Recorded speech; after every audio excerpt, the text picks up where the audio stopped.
بسم اللہ الرحمن الرحیم۔ حضرت عیسیٰ علیہ السلام کا ایک عجیب واقعہ بیان کیا جاتا ہے کہ بنی اسرائیل میں ایک شخص تھا جس کی بیوی نہایت حسین تھی، جس پر وہ اسرائیلی فرشتہ تھا۔ چنانچہ اس عورت کی انتقال ہو گئی تو اسرائیلی شخص کو بڑا قلق ہوا اور ایک مدت تک وہ اس کی قبر پر بیٹھا روتا رہا۔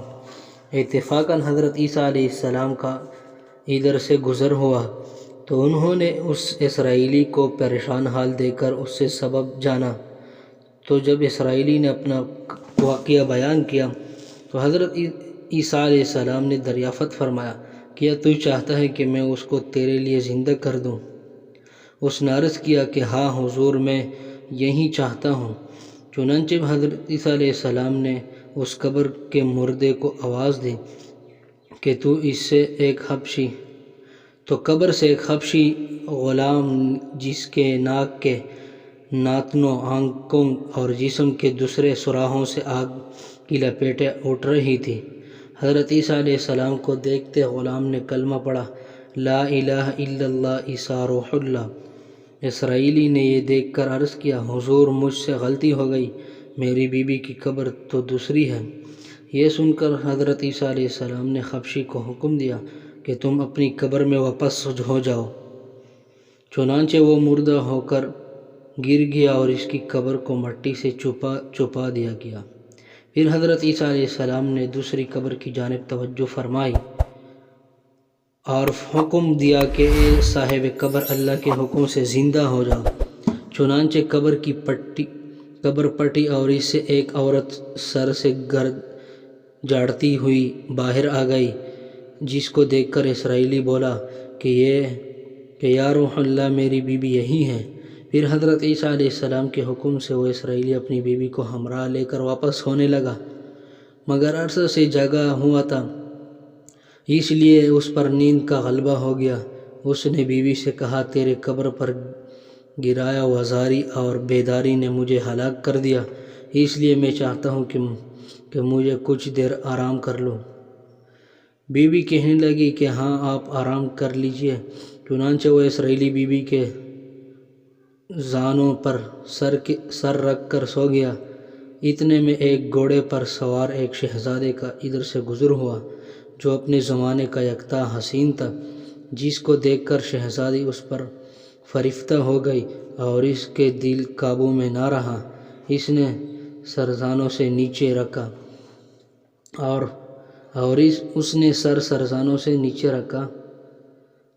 اور فرط محبت و غلبہ عشق سے مجبور ہو کر شہزادے کے ساتھ جا کھڑی ہوئی۔ ادھر جیسے ہی شہزادے کی نظر اس پر پڑی، وہ بھی اس کو دیکھ کر اس پر فریفتہ ہو گیا۔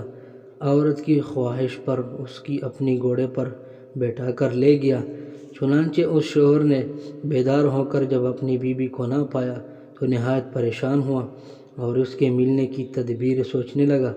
سوچتے سوچتے آخر اس نے نشانہ قدم پر چل کر اپنی بیوی کو تلاش کر لیا، جو شہزادے کے پاس پہنچ چکی تھی۔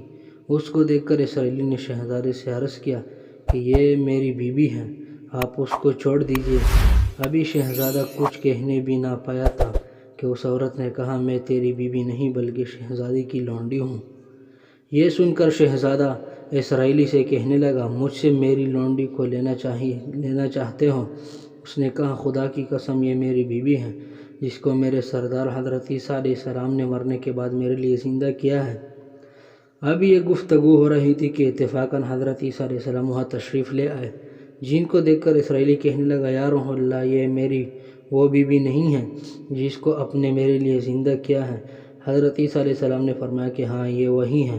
یہ سن کر عورت کہنے لگی، یا روح اللہ، یہ شخص جھوٹا ہے، میں اس شہزادی کی لونڈی ہوں۔ حضرت عیسیٰ علیہ السلام نے فرمایا، کیا تو وہ عورت نہیں جس کو میں نے اللہ کے حکم سے زندہ کیا ہے؟ عورت نے کہا، یا روح اللہ، بخدا میں وہ نہیں ہوں۔ اس کے بعد حضرت عیسیٰ علیہ السلام نے فرمایا، جو جان خدا کے حکم سے میں نے تجھے دی ہے اس کو واپس کر دے۔ یہ سنتے ہی وہ عورت پھر مردہ ہو کر گر پڑی۔